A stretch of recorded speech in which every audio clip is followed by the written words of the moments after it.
Hoje vamos discutir a relação entre crise de acumulação, impeachment da presidenta Dilma e Lava Jato. Na verdade, vivemos hoje uma crise de acumulação profunda, talvez uma das maiores crises do capitalismo brasileiro, em que a taxa de rentabilidade das 500 maiores empresas brasileiras em 2015 foi negativa de menos 4,9%. Essa é a menor taxa de rentabilidade desde 1970. Mas que crise é essa? Na verdade é uma crise de acumulação e que tem seu momento mais profundo, 2015 e 2016. Mas que ela vai nascendo e vai sendo gestada a partir de 2011. Por quê? Porque você vai ter uma desaceleração econômica entre 2011 e 2014.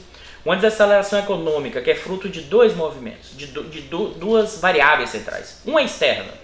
É inegável. A partir de 2011 você tem um novo normal da economia mundial. Menor crescimento, e isso tem impactos, quer seja na balança de pagamentos, gerando um efeito renda inverso para a economia brasileira e também para os investimentos, principalmente os investimentos intensivos em commodities, setor de petróleo, setor de mineração, setor de siderurgia. Por outro lado, ocorreu uma aposta equivocada do governo Dilma, que foi trocar investimento público por investimento privado, seguindo a agenda da Fiesp, inclusive, reduzindo o custo do Brasil. Isso gerou a manutenção de determinada rentabilidade, mas o setor empresarial não investiu na mesma proporção com aquele investimento público. E por quê? Porque a economia já vinha desacelerando em termos de ciclos.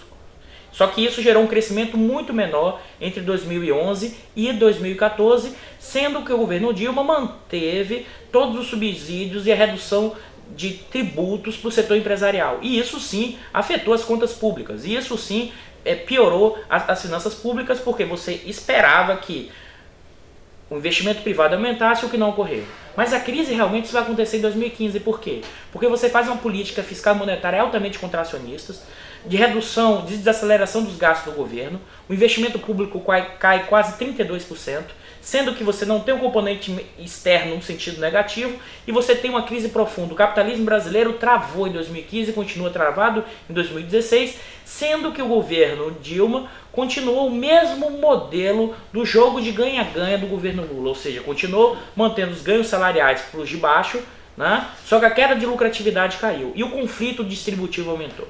E a partir do momento em que isso foi se aprofundando, os setores dominantes, dadas suas representações de classe, Fiesp, Febraban, perceberam e foram construindo um consenso de que a alternativa para destravar a acumulação seria reduzir o custo da força de trabalho e reduzir o papel do Estado.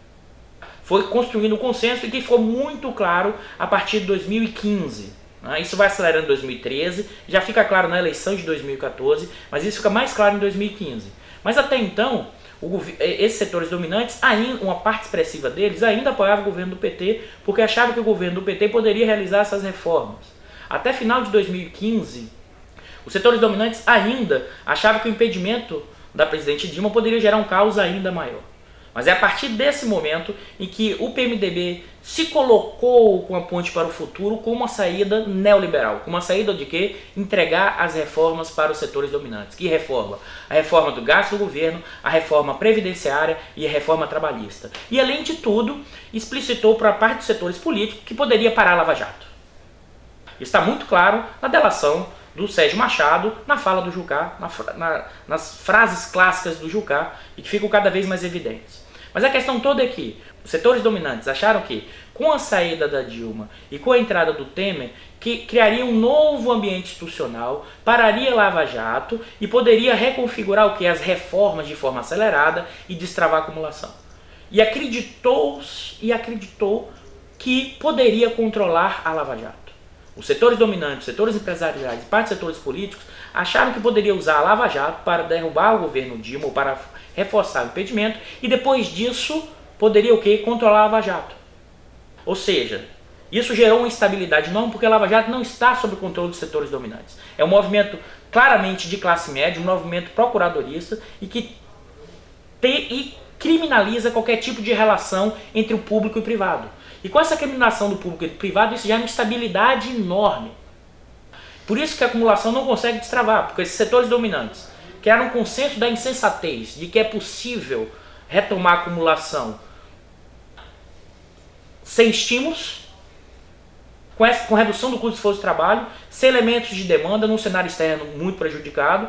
E na outra dimensão você tem a Lava Jato, que criminaliza qualquer relação de público e privado, que foi alimentado por esses setores dominantes e, em certa medida, acelerou e facilitou o processo de impedimento. Só que essa Lava Jato ganhou uma autonomia porque ela criminaliza esse tipo de relação de público e privado.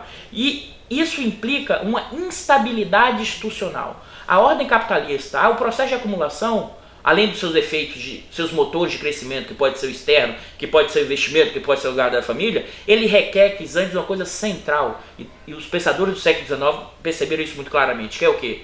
Ele precisa de estabilidade jurídica. Para o quê? Para garantir contratos e para garantir uma ordem. Nós tínhamos sim uma relação de público e privado espúria, uma relação de público e privado tradicional patrimonialista. Ela foi desestruturada, mas não se colocou uma nova no lugar e nem se colocou uma antiga.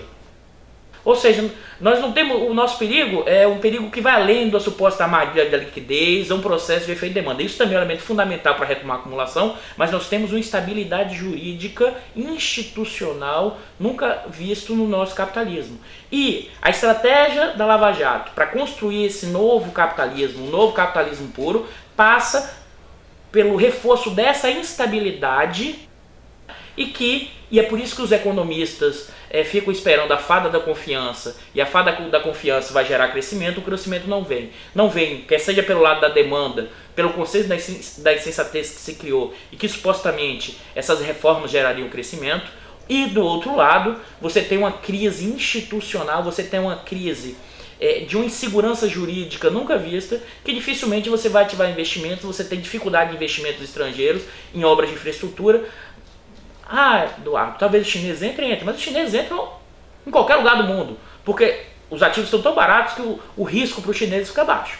A estratégia de saída, vamos viver momentos de tensões de acumulação cada vez maior, de um lado, pelo conceito da insensatez macroeconômico, que a saída da acumulação é a redução do custo do esforço de trabalho e a redução do papel de Estado, e do outro, de uma instabilidade jurídica enorme, retroalimentada pela Lava Jato. Ou seja, o cenário é de manutenção dessa crise de acumulação e com difíceis saídas no curto e no médio prazo.